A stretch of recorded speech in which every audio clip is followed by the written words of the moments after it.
Bom, para começar, eu acho que vale, por favor, você explicar para a gente como funciona, como inicia o processo de delação ou de colaboração premiada. Quem é que oferece esse pedido? É a polícia ou é a própria defesa, no caso específico que a gente está falando, de Rony Lessa?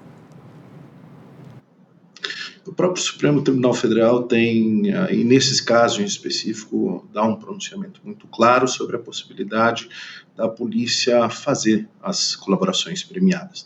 Colaborações premiadas é um método de obtenção de prova, portanto, serve como instrumento para que a investigação angarie provas daquele cometimento de um delito e é necessário alguns requisitos para que ela seja válida juridicamente. Mas isso passa ao crivo do judiciário, que é quem deve conter o ímpeto dessas informações produzidas não serem úteis, suficientes e adequadamente relevantes para esclarecer aquilo que houve. Pode, então, a defesa instar o Ministério Público ou a polícia para que realizem a colaboração premiada, um acordo, onde se dão as tratativas tanto dos prêmios a serem oferecidos, a colaboração se dá mediante o interesse de obtenção de prêmio, de uma vantagem processual, e aí se estabelece a priori um instrumento, um procedimento para que as defesas apresentem as provas, as declarações daquilo que aconteceu e fatos autônomos aqueles dos depoimentos. Portanto, a colaboração não é só aquilo que diz o investigado, aquilo que diz o suspeito. Ele precisa conformar isso com outros elementos autônomos para que a validade da colaboração seja aceita pelo judiciário. É preciso produzir provas autônomas. Não basta só contar, ele tem que contar e produzir provas confirmando suficientemente aquilo que disse. Entendido. Você falou a respeito de prêmio, de premiação. No caso específico de Rony Lessa, qual seria essa premiação?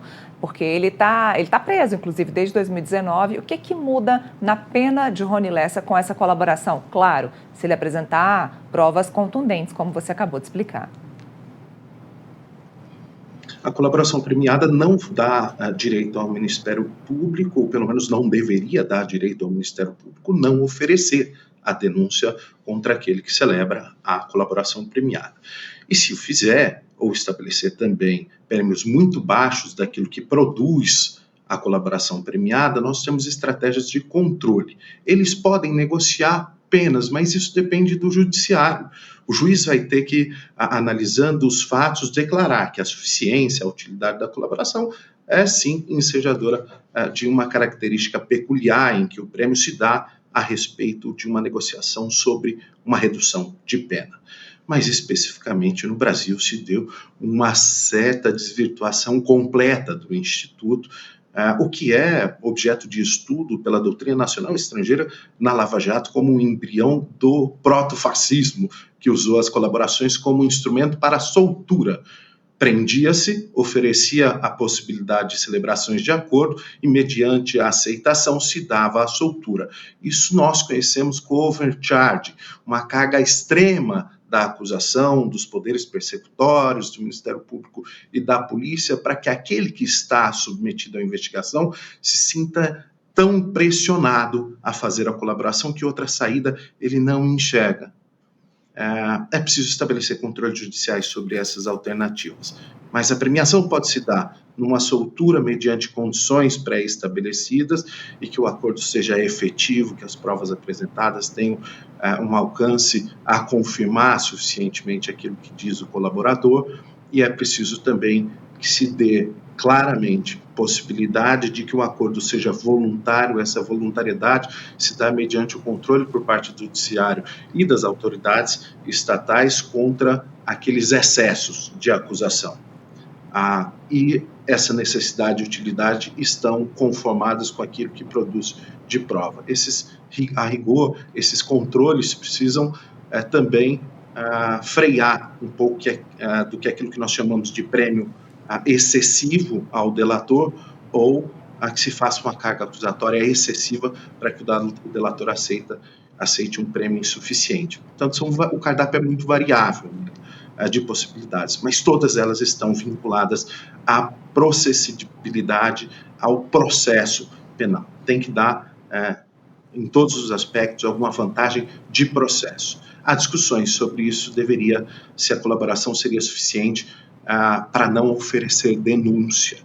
Há outros instrumentos para isso, como a NPP, que é a possibilidade do Ministério Público, o Estado, o poder de punir, se dê a chance de não fazê-lo em razão das vantagens que obteria com a colaboração premiada, e essas vantagens se dariam também com efetividade ao combate à criminalidade. Portanto, o Estado, quando oferece um prêmio, ele tem que ver e tem que provar os benefícios que advirão dessa negociação. Não pode tanto pender para o Estado, não pode tanto pender para a acusação. É preciso ter um equilíbrio. Esse equilíbrio, quem dá é o Judiciário. Bom, esse caso, Tiago, é extremamente midiático, né? A imprensa vem batendo nesse assunto há muito tempo por se tratar de uma pessoa pública, que no caso é a Marielle Franco. O que a gente pode esperar, nesse caso específico, de provas suficientes para que essa delação premiada valha a pena? O que pode mudar nesse caso com a delação, com que ele pode falar?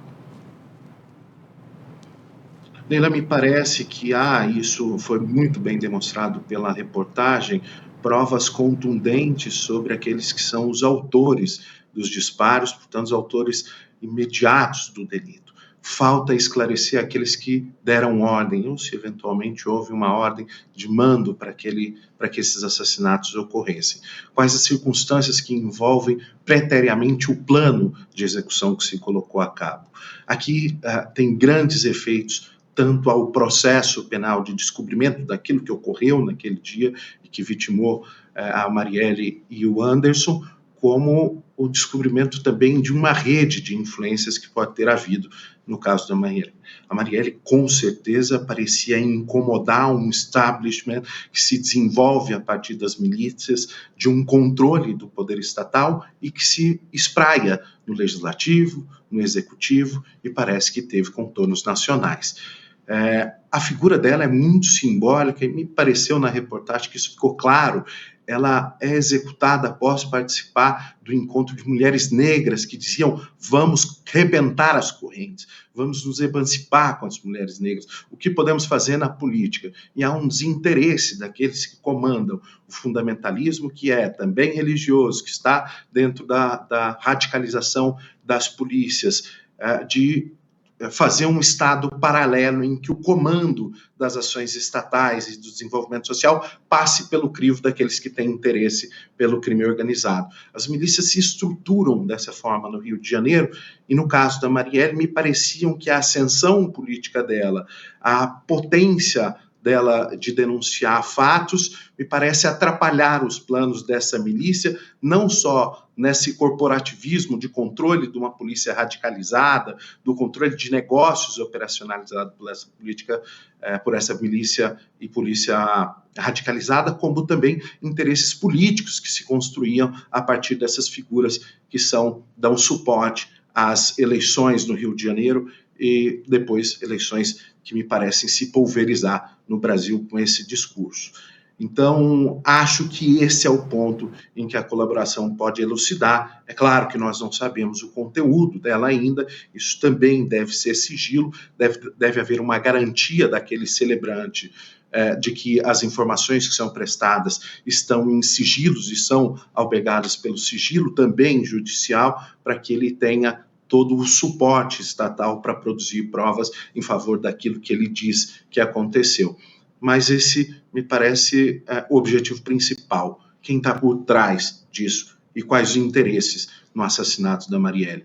Ela apresentava riscos a essas figuras, obviamente, mas por que se tomou essa decisão e objetivamente quais eram aqueles riscos? Ela podia ameaçar um plano político? Enfim, isso pode ser objeto da delação premiada. Isso nós estamos fazendo, claro, com a leitura prospectiva. Há uma potencialidade disso pelo que se descobre a partir da investigação, inclusive por tentativas de barragem da investigação.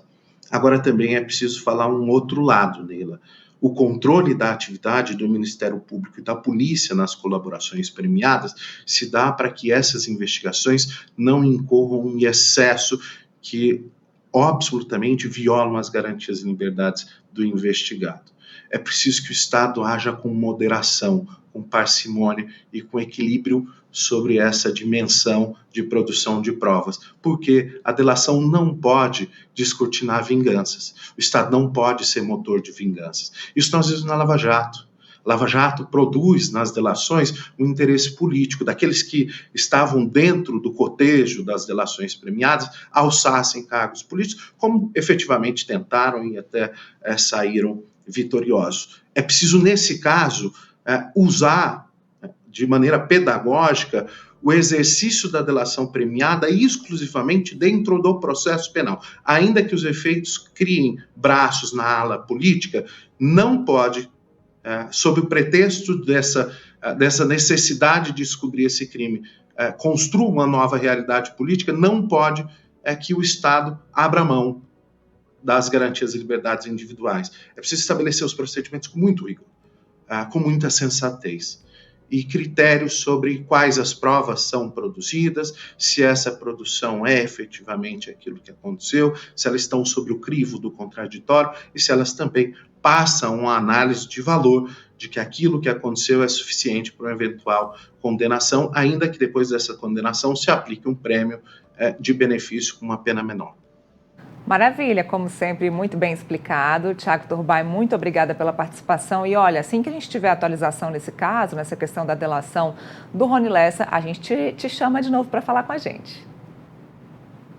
Tá joia, muito obrigado, Nele. Prazer falar contigo.